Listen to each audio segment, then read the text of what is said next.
Assalamualaikum warahmatullahi wabarakatuh. Waalaikumsalam warahmatullahi wabarakatuh. Alhamdulillah, alhamdulillahilladzi an'ama 'alaina ni'aman kafiyah. Ni'amal iman wal islam wal ukhuwah wa katilka nikmatil faraghi was sihah hatta yatamakkanana fi ijabati amrin min awamirillah. Wassalatu wassalamu ala rasulillah alladzi arsyadana wa 'allamana bil 'ulumi wal hikmah wa ala alihi wa ashabihi wa man tabi'ahum amma ba'd. Alhamdulillah, puji syukur kepada Allah Subhanahu wa taala atas segala nikmat yang diberikan kepada kita semua, nikmat sehat, nikmat sempat, utamanya nikmat iman, nikmat Islam, yang dengan nikmat-nikmat tersebut kita bisa melaksanakan perintah-perintah Allah, menunaikan kewajiban-kewajiban kita sebagai seorang mukmin, seorang muslim. Khususnya pada malam hari ini kita bisa melaksanakan sholat maghrib berjamaah yang dilanjutkan dengan kajian rutin dalam rangka thalabul ilmi tafaqquh fiddin. Mudah-mudahan hadirnya kita di masjid ini, di majlis ini senantiasa mendatangkan keberkahan, kebaikan fid dini wad dunya wal akhirah. Salawat dan salam semoga tetap tercurahkan, terlimpahkan untuk baginda Rasulullah Sayyidina Muhammad sallallahu alaihi wasallam, terlimpah pula untuk keluarganya, sahabat-sahabatnya dan seluruh umatnya yang istiqomah di jalannya. Mudah-mudahan kita semua juga termasuk umatnya yang istiqomah sampai akhir hayat, yang layak mendapat syafaat di yaumil qiyamah. Amin Allahumma. Bapak, ibu-ibu, hadirin hadirat yang dimuliakan oleh Allah, hafizahumullah. Insyaallah pada malam hari ini melanjutkan kajian tafsir Al-Quran surah Al-Hujurat ayat 10 sekarang.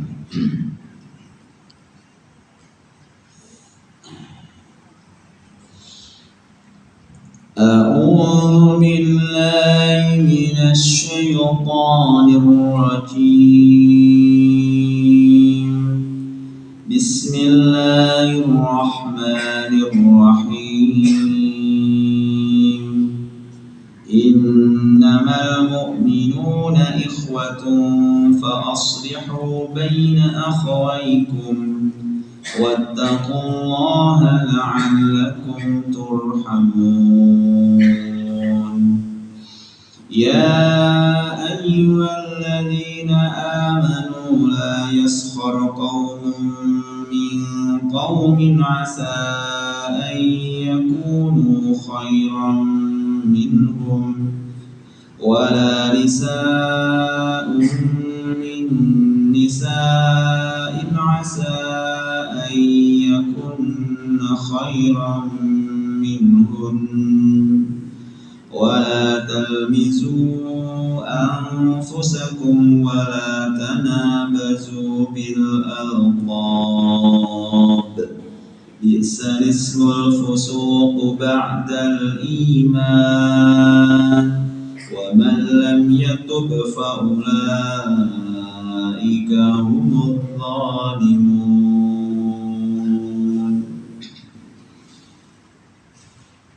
Astagfirullahaladzim. Allahumma arhamna bil Qur'an, Allahumma arhamna bil Qur'an.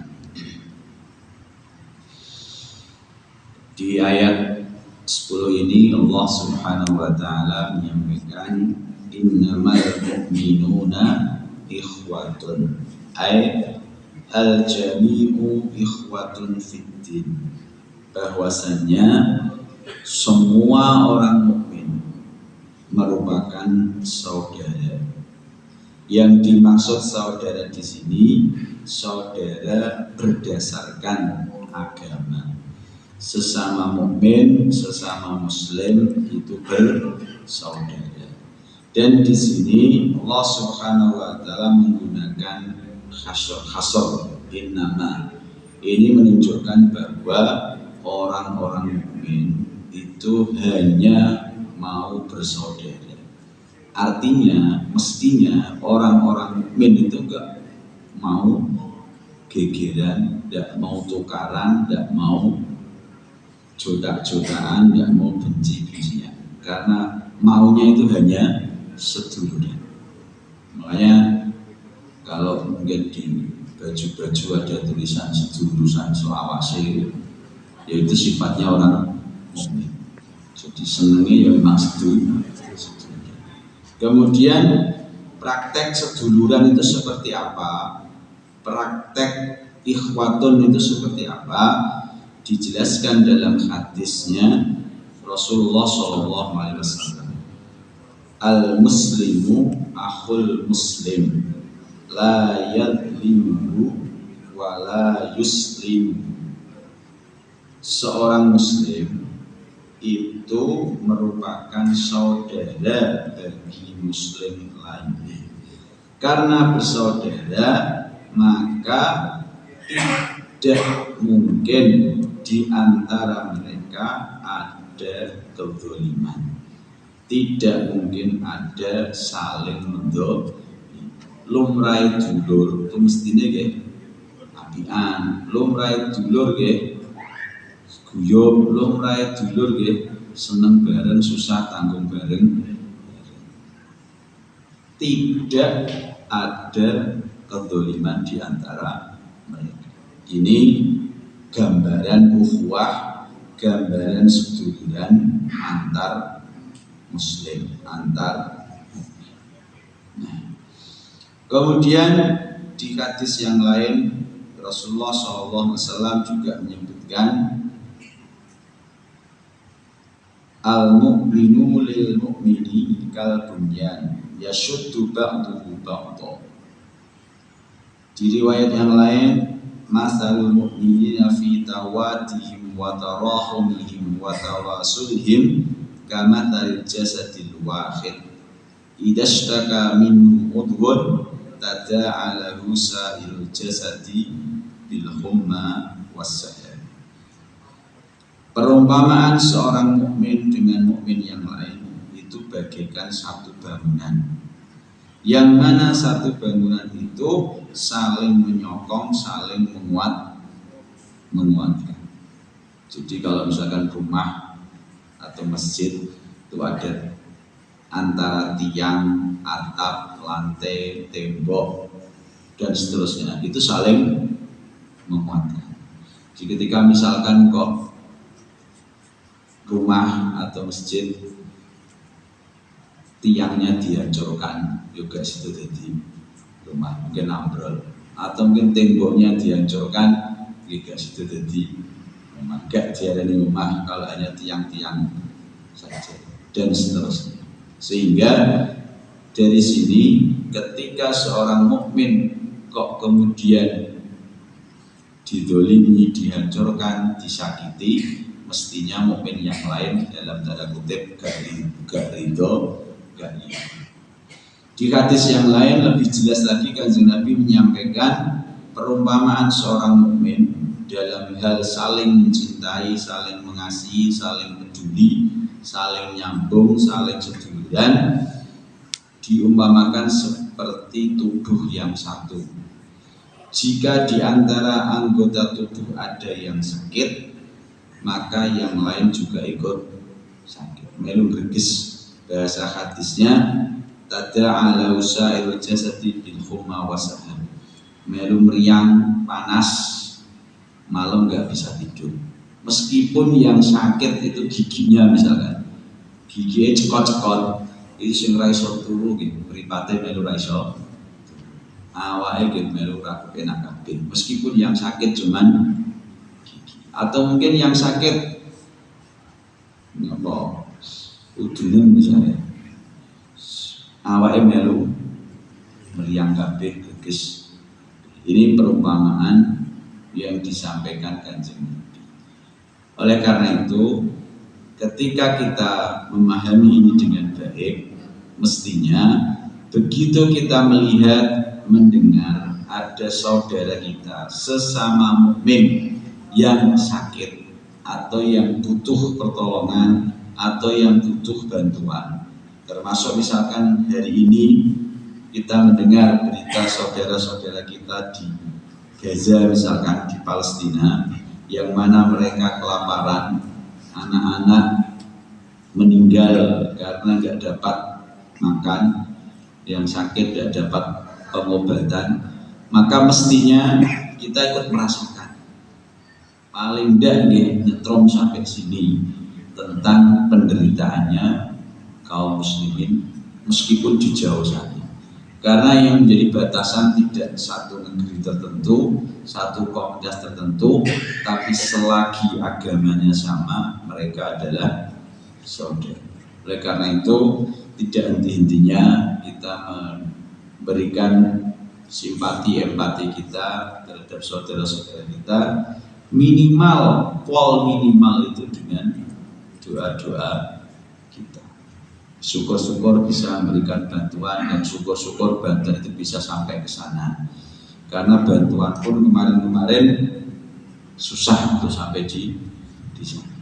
Bahkan ada beberapa informasi ketika bantuan itu sampai di sana, yang ngurusi bantuan juga wong sing ora patek seneng Palestina, sehingga tinggalnya dan seterusnya. Artinya jelas penderitaan ada di sana, mereka butuh bantuan kita, ya minimal kita bantu lewat doa-doa kita. Karena senjatanya mukmin yang paling bisa kita lakukan adalah doa. Doa silahul mu'min. Doa itu senjatanya orang yang insya Allah dengan ketulusan doa dari seluruh kaum muslimin, dari panjenengan semua, Allah akan memberikan pertolongannya. Dan ketika kita membantu saudara kita, ketika kita meringankan saudara kita, ketika kita berperan dalam mengurangi beban saudara kita, maka Allah pun akan membantu kita. Ini juga sudah masyhur hadisnya, wallahu fi auni 'abdi ma dama 'abdu fi auni akhi. Allah senantiasa menolong, membantu orang dan hambanya manakala hamba tersebut senantiasa menolong, membantu saudara. Dan di sini kalimat-kalimat saudara di hadis-hadis ini adalah ikhwah fiddin, saudara seagama.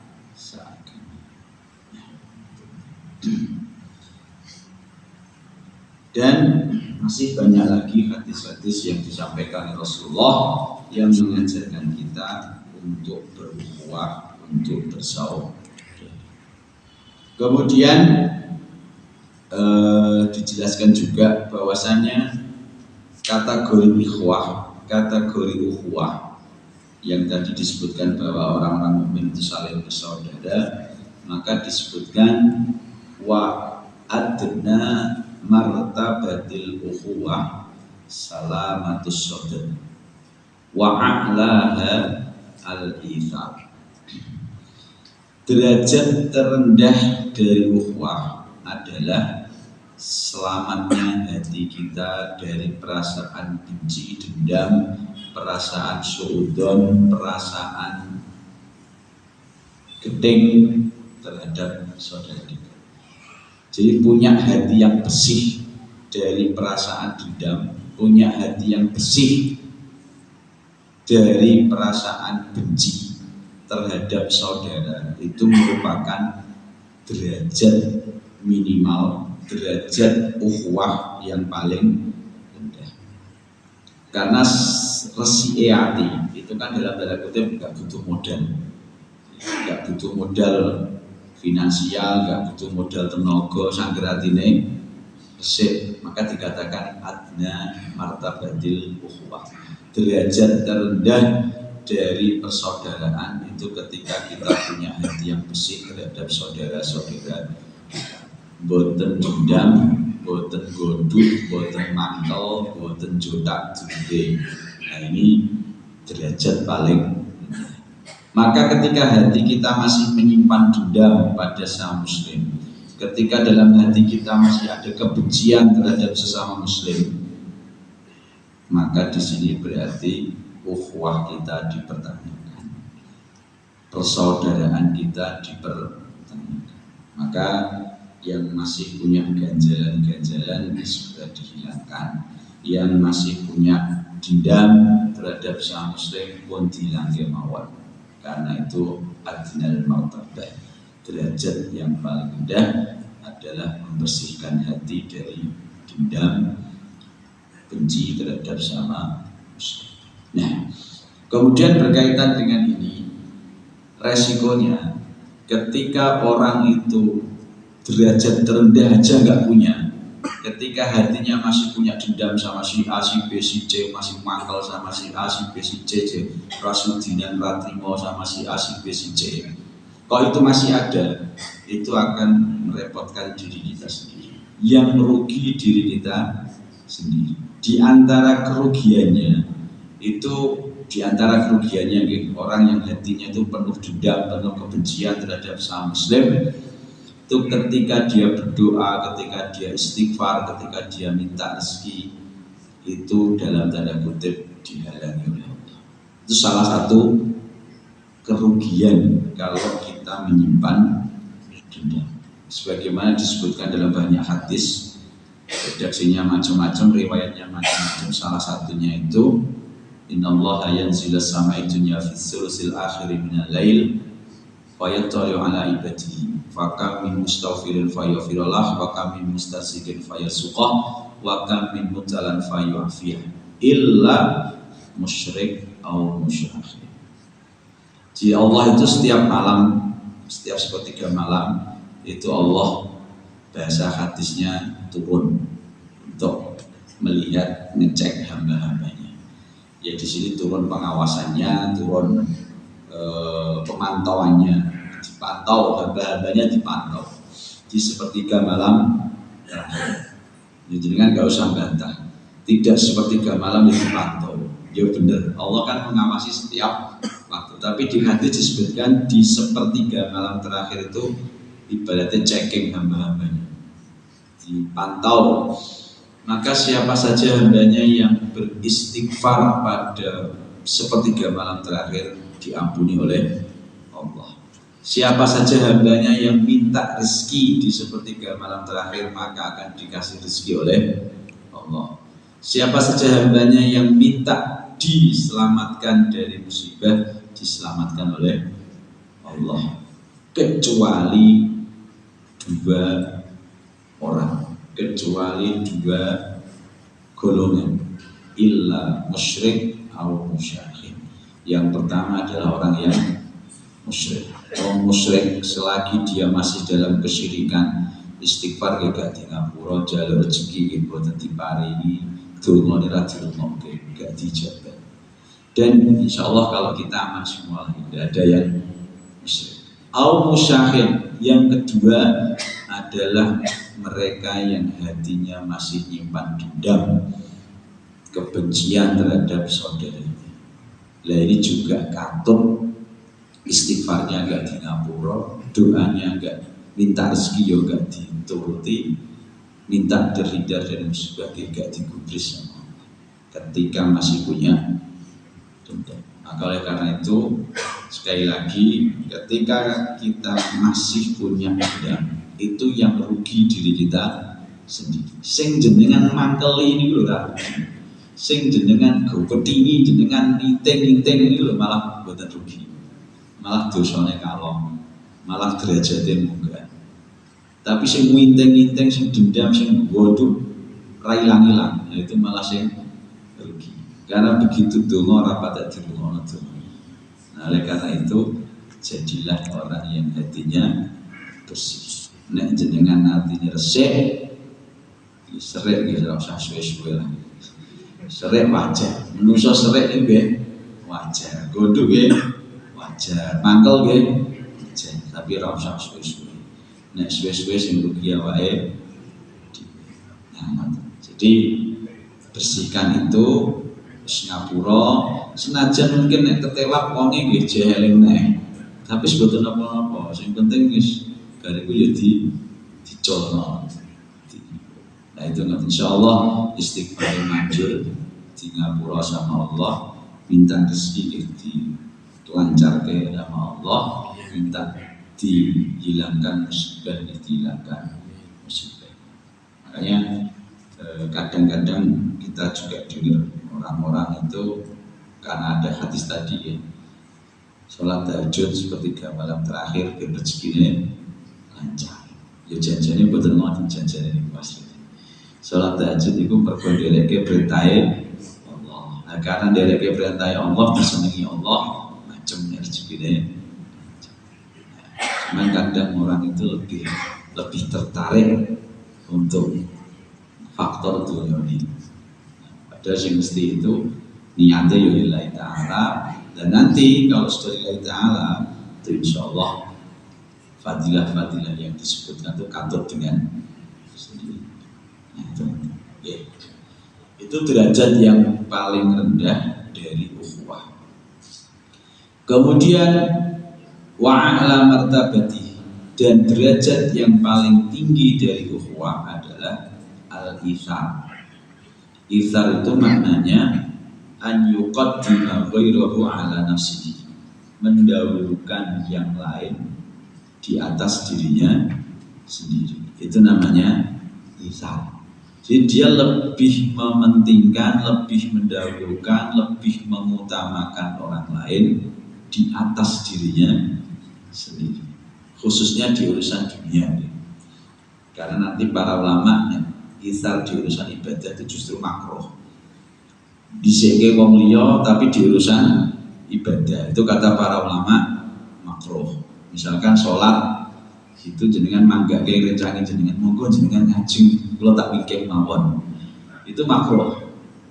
Karena ithar dalam ibadah itu kata ulama hukumnya makruh. Tapi yang dimaksud ithar yang derajat tertinggi ukhuwah itu mendahulukan orang lain, mengutamakan orang lain, mementingkan orang lain di atas dirinya sendiri, khususnya dalam hal dunia. Nah, ini yang memang berat. Wong penting wong liya timbang awake dhewe. Itu kan berat. Berat itu pasti.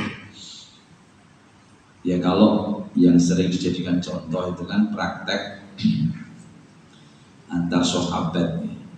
Ya kalau orang Ansor itu jelas, orang Ansor itu dilam sama Allah, wa yu'thiruna ala anfusihim walau kana bihim khassasah. Itu jelas orang Ansor itu dipuji sama Allah sampai diabadikan dalam Al-Quran karena itu. Karena memang riwayatnya orang Ansor itu luar biasa, sama orang Muhajirin itu sepol-polan yang wapian. Mungkin dengan sudah dengar semua lagi.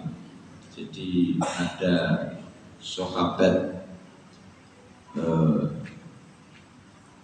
Sa'ad bin Abi Rabi' sama Abdurrahman bin Auf, itu kan Simpesuwur.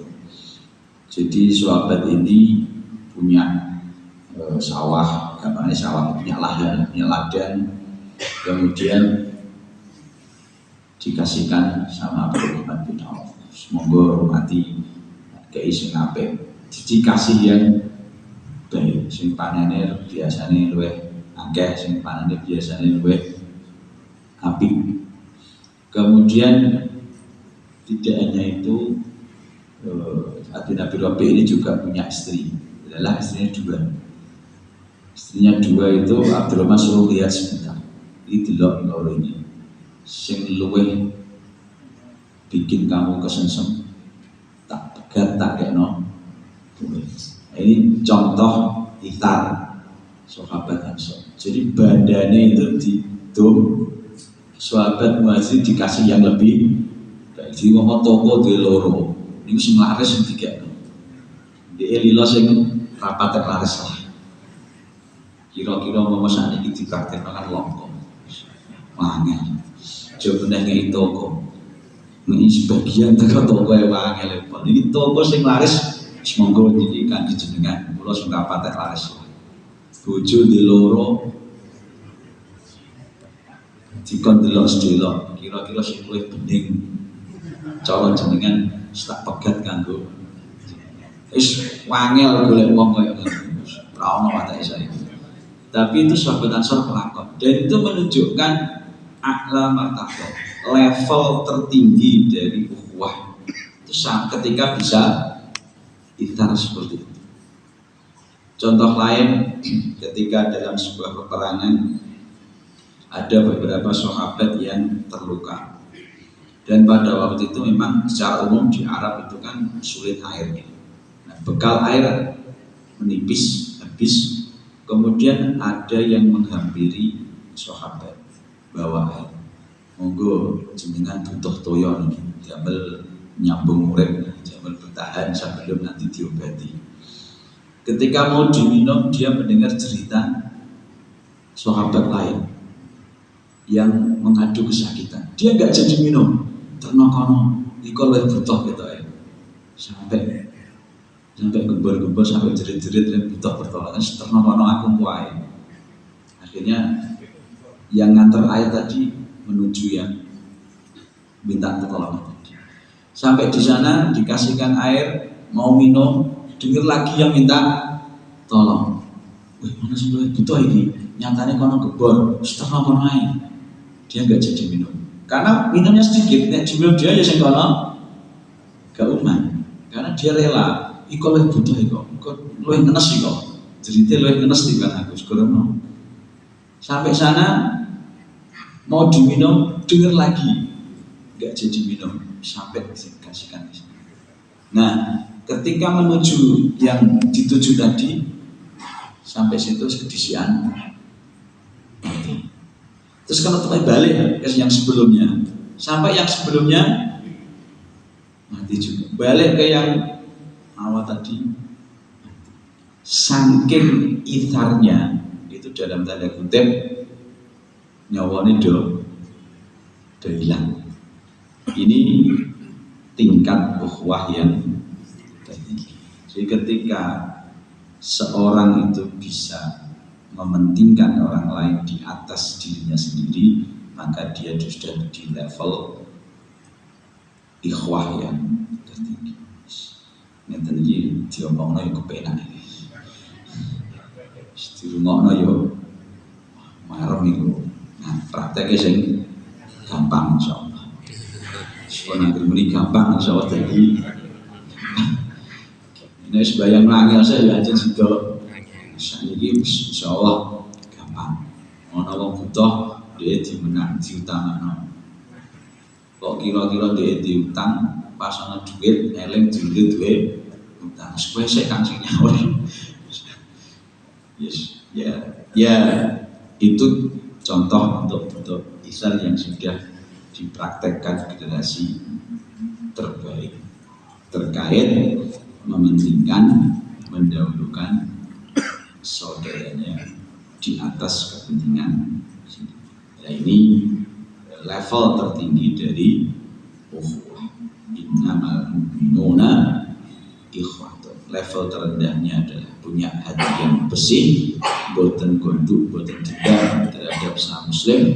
Level tertingginya mementingkan, mengutamakan yang lain di atas dirinya sendiri. Tengah-tengahnya dia kata, di antara level terendah sama level tertinggi dia kata suka berbagi, suka nulungi, suka bantu, itu ya termasuk level-level ukhuwah yang di antara terendah dan tertinggi. Kembali ke ayat.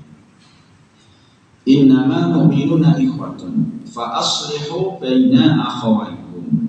Nah, kemudian setelah diingatkan bahwa sesama mukmin itu saudara, maka ketika ada gesekan antar sesama muslim, ketika ada perselisihan antar secara muslim, ada pertikaian antar sesama muslim, tugas kita adalah fa aslihu baina akhawaikum. Damaikanlah di antara kedua. Nah ini yang kemarin di ayat 9 juga sudah disinggung. Jadi ketika kita melihat ada misalkan muslim sing rodok geding-gedingan atau rodok gesekan atau karena miskomunikasi kemudian ada gap-gapan, tugas kita adalah fa aslihu aslihu baina akhawaikum, mendamaikan.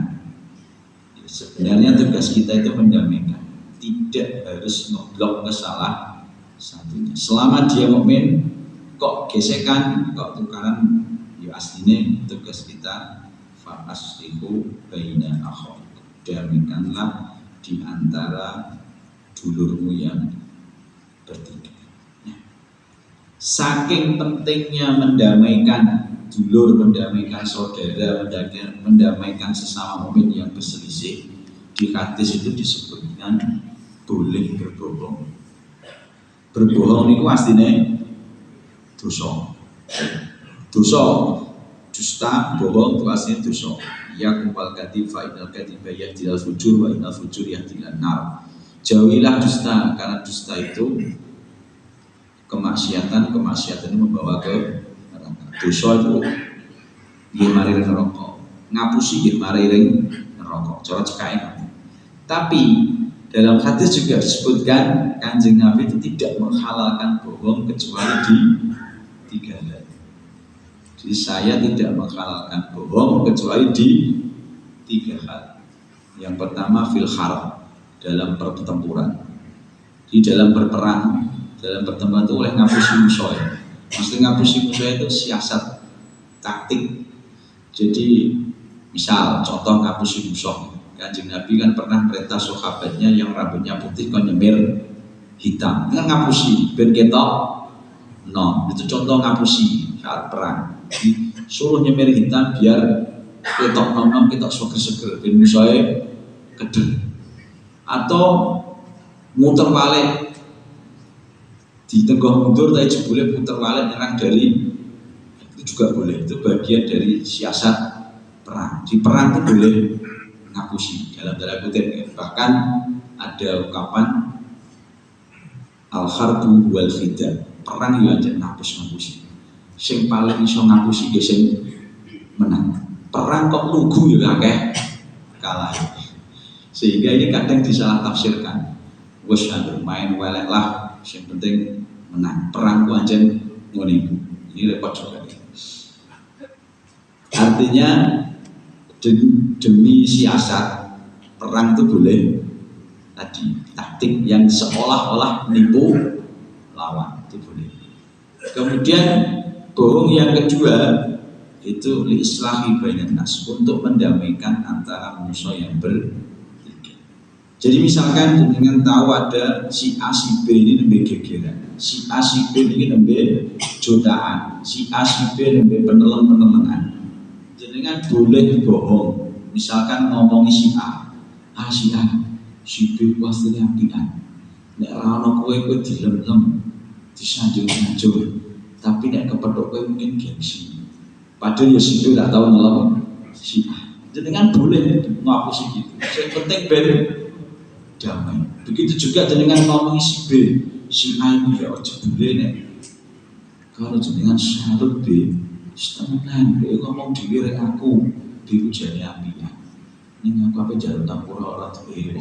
Padahal juga ngomong nas. Itu boleh demi mendamai. Saking pentingnya perdamaian itu dalam tanda kutip sampai sing asalnya haram jadi halal. Bohong itu haram jadi halal gara-gara mendamai. Itu maka di sini bisa dibilang mendamaikan di antara dua manusia itu termasuk amalan yang doror, yang jora itu dilakon. Karena sampai diperbolehkan melakukan yang haram itu menunjukkan saking pentingnya. Penting itu bahasa Arabnya doror atas ini. Nek gak penting gak mungkin oleh ngaram sing. Dan yang ketiga, bohong yang diperbolehkan itu di murawat zawjah, nggih ngerayu bojone. Yen ana bojo ya oleh ngapusi. Berarti menjaga keutuhan keluarga itu bagian yang penting. Sampai ngapusi ya, oleh. Misalnya bojone ndamel jenengan masakan, wasine masane pasti berapa nasi. Tapi jenengan pun masya Allah dia penak ini jam tahu aku roh ini padahal aslinya rau penak pasien Sampai dihapus ingatan betul. Misalnya dia nugasnya baju kagem jenengan itu gak seneng warna coklat misalnya, ditukokno warna coklat. Monggo mas, masya Allah warna favorit gede. Padahal kumpul dikepol karo warna ngapusi lah, yang penting bojone. Berarti nyenengno bojo, mempertahankan keluarga itu bagian yang penting. Nyatanya sampai sing janjane haram jadi. Nah itu lah. Oke. Jadi 3 bohong itu diperbolehkan. Nah makanya termasuk yang cocok dengan ayat ini mendamaikan manusia itu juga saking pentingnya kemudian diizinkan dihalalkan untuk kemudian di akhir ayat wattaqullaha la'allakum turhamun, ditutup dengan takwalah kepada Allah, mudah-mudahan kalian dirahmati oleh. Ketika Allah memerintahkan takwa, di depannya ada perintah islah. Ini menunjukkan bahwa islah, mendamaikan itu bukti ketakwaan. Di jenengan mau mendamaikan itu menunjukkan bahwa jenengan ahli takwa. Sebaliknya, jenengan ketika melihat permusuhan, pertengkaran, kok jenengan tidak mau mendamaikan, bahkan mungkin melu ngompor-ngompori, maka berarti jenengan bukan ahli takwa. Takwanya jenengan hilang, takwanya jenengan minimal lamun railan yang menipis. Karena ahli takwa itu dibuktikan dengan islah, dengan mendamaikan.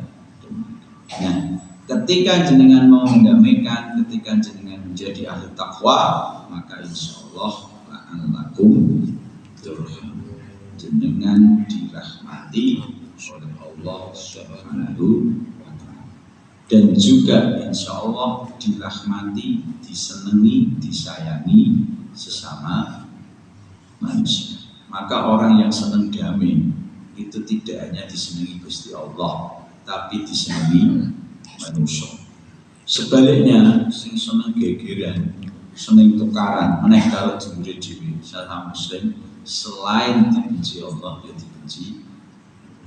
Maka mudah-mudahan kita termasuk yang senang damai, yang senang ketika ada yang bermusuhan kita bisa mendamaikan, sehingga kita termasuk ahlul tuqa, termasuk orang-orang yang dirahmati Allah dan juga disayangi oleh sesama manusia. Uripe kepenak, jantan akhirat kepenak. Amin Allahumma. Amin.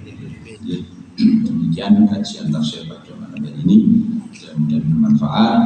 Aku berdoa, astaghfirullahaladzim. Billahi taufiq wal hidayah. Wallahu muwaffiq ila aqwamit thoriq. Assalamualaikum warahmatullahi wabarakatuh. Waalaikumsalam warahmatullahi wabarakatuh.